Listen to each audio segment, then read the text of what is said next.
సాతానుగాడికి 99% ఉన్నా ఇష్టం ఉండదు, అల్లా ఒక్కడే కావాలి. మీకు చూడండి, వాడికి 99 ఓట్లు వచ్చినా వాడికి సాటిస్ఫాక్షన్ ఉండదు. 100కు 100 ఓట్లు నాకు రావాలనుకుంటాడు. మీకు తెలుసా, బబులోని కాలంలో షద్రక్ మెషక్ అబేద్నెగోలు ముగ్గురు మొక్కలేదు ఆయనకి. మిగతా ప్రపంచమంతా సాగిలిపడ్డారు కదా, నోరు మూసుకొని ఉండొచ్చు కదా, హ్యాపీగా సరిపెట్టుకోవచ్చు కదా. ముగ్గురు పోతే పోయింది, 3 ఓట్లు పోతే పోనే. 100% దాకా 97% నాకే ఉంది. ముగ్గురు పోతే పోయింది అనుకోలే, ఆ ముగ్గురు కూడా నాకు మొక్కలే. కానీ దేవుడు ఏమంటారు తెలుసా, 99 గొర్రెలు వెళ్ళిపోనాయి, ఆ ఎన్నుకోబడినాడు ఒక్కడు నాకు చాలు. అది దేవుని యొక్క స్వభావం. అర్థమవుతుంది అనుకుంటాను నేను. అందుకే చెప్తున్నా, సాతానుడికి 99 మంది ఓటేసినాడికి సాటిస్ఫాక్షన్ ఉండదు. ఆ ఎన్నుకోబడినాడు ఒక్కడు కూడా పోకూడదు, అందరూ రావాలని కోరిక. అందుకే బైబిల్ ఈ శిస్తాలు ఉన్నాయి. చూసే కళ్ళు మనకు ఉండాలి. నేను స్వతంత్రంగా మాట్లాడుతున్నాను, నా సంఘంలో మాట్లాడినట్టుగా. మనమందరం ఒకటే కాబట్టి నేను స్వతంత్రంగా మాట్లాడొచ్చా? దేవుడి నామానికి మహిమ కలుగును గాక. ఈరోజు గొప్ప ఆనందంగా అనిపిస్తుంది నాకు. నా ప్రియ సహోదరి సహోదరులారా, మనము తినటానికి ఒక భోజనం వచ్చింది. ఈరోజు నేను చెప్పబోయే పాఠం ఏంటి తెలుసా, మనము తినటానికి ఒక భోజనం వచ్చింది. తిని బాగుపడదాము రండి, తిని బాగుపడదాము రండి. నువ్వు తినకుండా అయితే సస్తావు, కానీ తినడానికి ఒక భోజనం పట్టుకొని వచ్చాడు మన దేవుడు. 1963లో ఆయన ఇప్పబడిన పుస్తకంతో దిగి వచ్చాడు ఆయన. బైబిల్లో ఇలాగ రాయబడింది, ఎప్పుడు కూడా సింహము ఏదో దొరకకుండా తన పిల్లలకి పిల్లది, బొబ్బలు పెట్టదు. మీకు ఇంకా తెలుగు మంచిగా అర్థమయ్యే భాషలో చెప్తాను. ఎప్పుడైనా సరే సింహాల యొక్క గుణలక్షణం ఏంటి తెలుసా, తన పిల్లల కోసం గృహలో ఉంచి బయటికి వెళ్ళి ఆటాడతాయి. ఆటాడిన తర్వాత నిశ్శబ్దంగా నాకే దొరికింది కదా నేనే తింటాననే స్వభావం దానికి లేదు, దానికి ఉండదు. నేను పట్టుకున్న ఈ ఎర్రని నా పిల్లలు తినాలని అవి ఏం చేస్తాయంటే గట్టిగా ఆర్భాటం చేస్తుంది. ఆ ఆర్భాటం విని పిల్లలు ఆ గృహ లోపల ఏ గృహలో ఉన్నాయో, ఏ చీకట్లో ఉన్నాయో, ఏ చీకట్లో పడుకొని ఉన్నాయో, ఆ పిల్లలకి ఆ స్వరం వినగానే ఎక్కడ లేని ధైర్యం వచ్చి ఆ గృహలో నుండి బయటకు వస్తాయి. ఆహారం దొరికింది రండి. అందుకే దేవుడి దగ్గర ఏదో మెసేజ్ లేకుండా, ఏ మెసేజ్ మనకి ఇవ్వకుండా ఆయన ఈ కాలంలో 7వ దూత ద్వారా ఈ వర్తమానం పంపించలే. ఆయన ఇప్పబడిన పుస్తకంతో దిగి వచ్చాడు. ఆయన పిలిచేయమంటాడు తెలుసా, రండి నా కుమారులారా, నా కుమార్తెలారా, తినండి రండి. అందుకంటే ఉదయం నుండి నేను చెప్తున్నా, వర్తమానాలు చదవండి, వాక్యము తినండి, తిని బాగుపడండి అని ఉదయం నుండి నేను మొత్తుకుంటున్నాను. దాని విషయమే బైబిల్లో ఎలాగ రాయబడింది, ఆమోసు రాసిన గ్రంథం 3వ అధ్యాయంలో 4వ వచనంగా అనుకుంటా. ఒకసారి మీరు తీసి చదివినట్లయితే బైబిల్ ఒకసారి తీయండి. ఆమోసు రాసిన గ్రంథం 3వ అధ్యాయము 4వ వచనంలో ఇలాగ రాయబడి ఉంది. చూడండి ఒకసారి మీరు తీసి చదవండి. నేను ఈ పాఠంలోకి వచ్చే ముందు ఇవన్నీ చెప్పాలా, తప్పదు.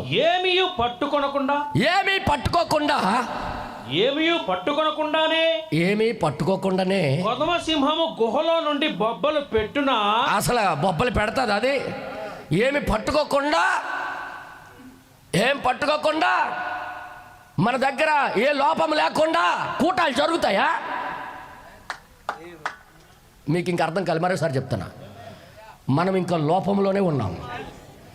మనం సరైన జీవితం జీవించట్లేదు కాబట్టి మరలా కూటాలు జరుగుతూనే ఉన్నాయి. ఎర్ర దొరకకుండా సింహం అడవిలో గర్జిస్తుందా? ఏ పొరపాట్లు లేకుండా, ఇంకా సరైన స్థితి లేకుండా ఈ కూటాలు జరుగుతాయా? ఒకవేళ మేమే పరిపూర్ణమైతే ఈ పాటికి ఎత్తుబాటు అయిపోవాలి. అందుకే ప్రతిసారి కూటాలు జరిగినప్పుడు అలా, ప్రభువా ఎప్పుడు నేను వెళ్ళడం మానేస్తాను ఈ కూటాలకి, ఇంకెప్పుడు కూడా నేను వెళ్ళదలుచుకోవట్లేదు, నేను పూర్తిగా నీ దగ్గరికి వచ్చేయాలనుకుంటున్నాను. ఎత్తబాటు అయిపోతే ఈ కూటాలతో సంబంధమే లేదు. నేను ఏదో మాట్లాడుతున్నానండి. అసలు అందుకే ప్రార్థన చేసి రావాలి. ఎప్పుడు వెళ్ళకుండా అయిపోతాను ప్రభువా, కోటాలు జరుగుతున్నాయంటే నేను ఇంకా లోపము నాదో ఉంది ప్రభువా, ఆ లోపము నాతో మాట్లాడి దిద్దుకుంటాను ప్రభు అని ప్రతి కూటములో దేవుని యొక్క ఖడ్గం దిగి వస్తే నీ జీవితం చెక్కుకోవడం ప్రారంభించు. ఏదో నేను మాట్లాడుతున్నా. హల్లెలూయా. ఈరోజు మార్క్ గారు పెట్టారంటే ఇదేదో మనం పరిపూర్ణమని కాదు. హాస్పిటల్ అనేది రోగగ్రస్తులకి. రోగం లేకపోతే హాస్పిటల్ వైపు తొంగే చూడరు. మాట్లాడరేటి. నేను ఒకరోజు హాస్పిటల్ దగ్గర నిలబడ్డాను. డిశ్చార్జ్ అయిపోయిన పేషెంట్లు 2 కొబ్బరికాయలు తెచ్చారు. నేను బయట నిల్చున్నాను. అమ్మా ఎక్కడే ఉన్నారా? 2 కొబ్బరికాయలు తెచ్చారు. నేను బయట ఇలా గాలికి చూస్తున్నాను. వచ్చి 2 కొబ్బరికాయలు హాస్పిటల్ ముందు పడేలు కొట్టారు 2. అడిగాను, అసలు ఏంటి మీ సంతోషం ఏంటి? కొబ్బరికాయలు ఎందుకు కొడుతున్నారు హాస్పిటల్ ముందు అని అడిగాను. వాళ్ళు అడిగిన మాట ఏంటి తెలుసా? ఇంకెప్పుడు ఈ హాస్పిటల్ గడప తొక్కకూడదని. అంటే వీళ్ళకి హాస్పిటల్ రావడానికి అంటే రోగగ్రస్తుడు అయితేనే హాస్పిటల్కి వెళ్ళాలా? రోగం రాకూడదు, దీనికి రాకూడదు. మనము కూడా కూటానికి రాకూడదు, పరిపూర్ణతలోకి వెళ్ళిపోవాలి. అది మన గురి. నేను తెలుగులో మాట్లాడుతున్నాను, అర్థమవుతుందా? లేకపోతే హిందీలో మాట్లాడుతాను చెప్పండి. సబ్కో సమజ్ మే ఆ రా హై? God bless you. దేవుడి నామానికి మహిమ కలుగును గాక. దయచేసి వినండి. కూటాలకు వస్తున్నామంటే ఎగిరెగిరి ఇలాగే నిత్యము జరుగును గాక, మా మార్కు పాస్టర్ గారు రోజు అలాగే పెట్టును గాక అని రాకండి. ఈ కోటాలే లాస్ట్ కోటాలేమో, ఈ కోటాలతోనే లాస్ట్ ఏమో. ప్రభా నాకు ఇదే లాస్ట్ అయిపోతే బాగుండు. ఇంకెప్పుడు వెళ్తూ జీవితం బాగలేకపోయినప్పుడు వెళ్ళేటప్పుడు అలా సరిదిద్దుకుంటూ ఇది తప్పు అని చెప్పించుకునే కన్నా పరిపూర్ణతలోకి వెళ్ళిపోతే ఎత్తబాటులోకి వెళ్ళిపోతామని ఆశతో ప్రార్థన చేసి రావాలి. పోనీ ఈ కూటమిలైనా సరే నేను పరిపూర్ణతలోకి వచ్చేటకు సహాయం చేయి ప్రభువా. నేను ఏదో మాట్లాడుతున్నాను. ఏంటో కూటాలు జరగకుండా ఆపేయమంటారు ఏంటంటే మాకు ఇష్టం లేదండి ఈ భూమి మీద ఉండిపోవడం. మనం పరిపూర్ణతలోకి రావాలని దేవుడు పిలుస్తున్నాడు. రండి తినండి. దేవుడి నామానికి మహిమ కలుగును గాక. రండి తినండి. ఏ ఎర్ర దొరకకుండా సింహం బొబ్బలు పెట్టదు. సమ్మతించకుండా ఇద్దరు కూడి నడుస్తారా? మీరు దేనికో సమ్మతిస్తున్నారు. మీరు కలిసి నడుస్తున్నారు. నీ సమ్మతి లేకుండా లోకం నీలో దూరడానికి వీల్లేదు.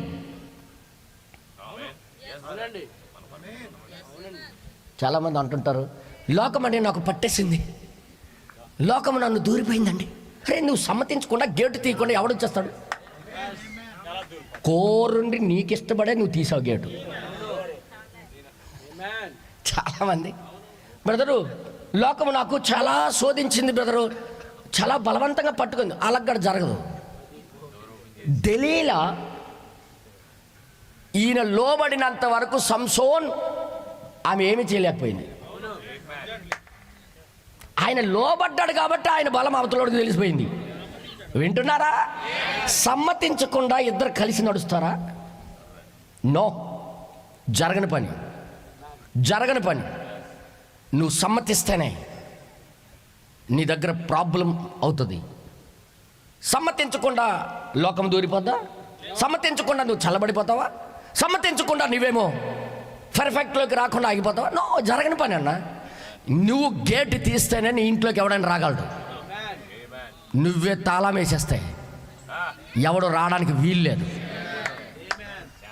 నాకు మీరు చెప్పండి, మార్క్ గారు ఇప్పుడు కోటాలు పెట్టారు, ఆయన పిలవకుండా నేను వచ్చి కోటాలు పెట్టగలనా? ఆయన సమ్మతించాడు కాబట్టే నేను రాగలిగాను. అలాగే సమ్మతించకుండా నేను ఎందుకు మాట్లాడుతున్నానో అర్థం చేసుకోండి. సమ్మతించకుండా ఇద్దరు కూడి నడుతురా. ఏదో మిస్టేక్ ఉంది మన దగ్గర, అందుకే కోటాలు జరుగుతున్నాయి. ఏదో పొరపాట్లు ఉన్నాయి మన జీవితాల్లో, అందుకే ఈ కోటాలు జరుగుతున్నాయి. ఏదో పొరపాట్లు మనము ఇంకా వాక్యం కోరుకునే విధంగా మనం ఇంకా రాలేదు. వాక్యం ఆశించినట్టుగా మనం ఇంకా నడవట్లేదు. అందుకే ఈ కూటాల ద్వారా దేవుడు గర్దిస్తున్నాడు.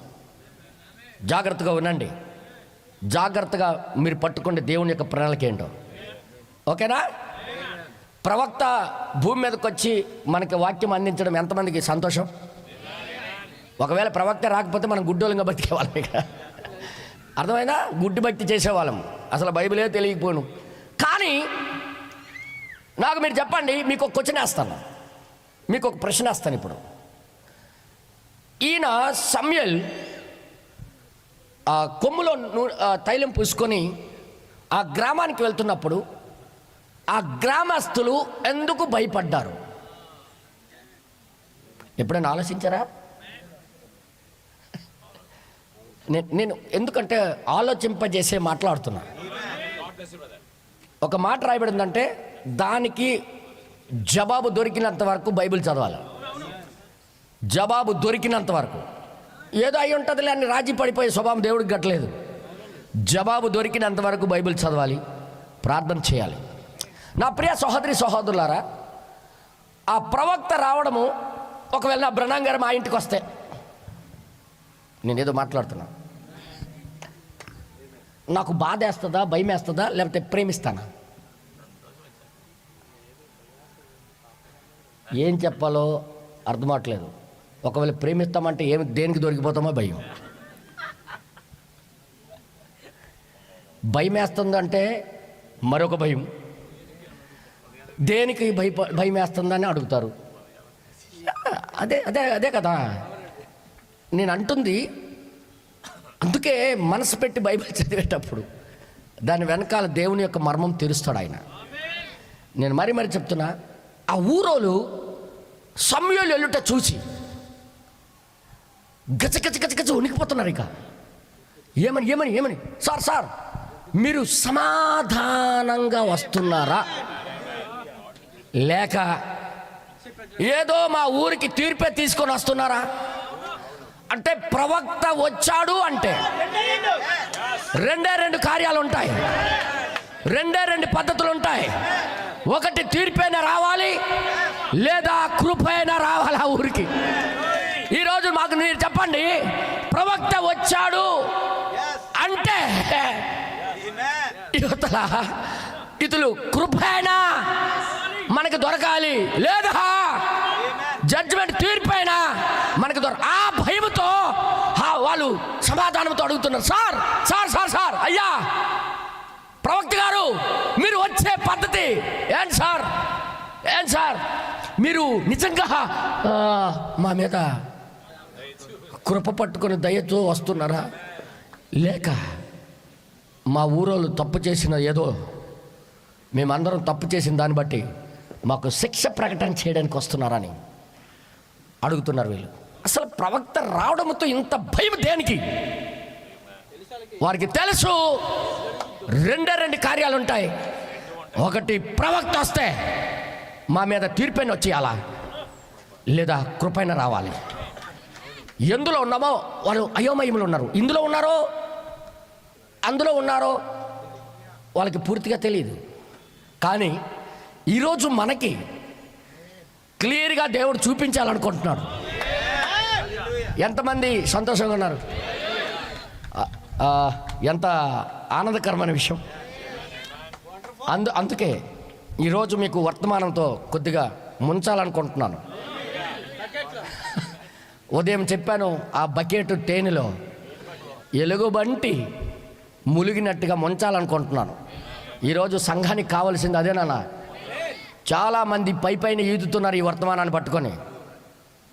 మీకు తెలుసా, 1,00,000 కారణాలు చెప్తారు. 1,00,000 కారణాలు చెప్తారు.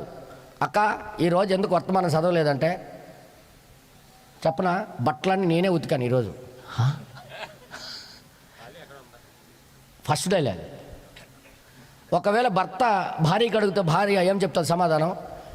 నీ పిల్లలు మామూలు పిల్లలా, చదవనిస్తారా?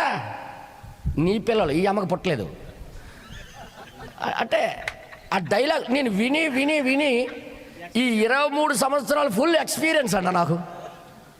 ఫుల్ ఇలాగల కాదు, మామూలు ఎక్స్పీరియన్స్ రాలే.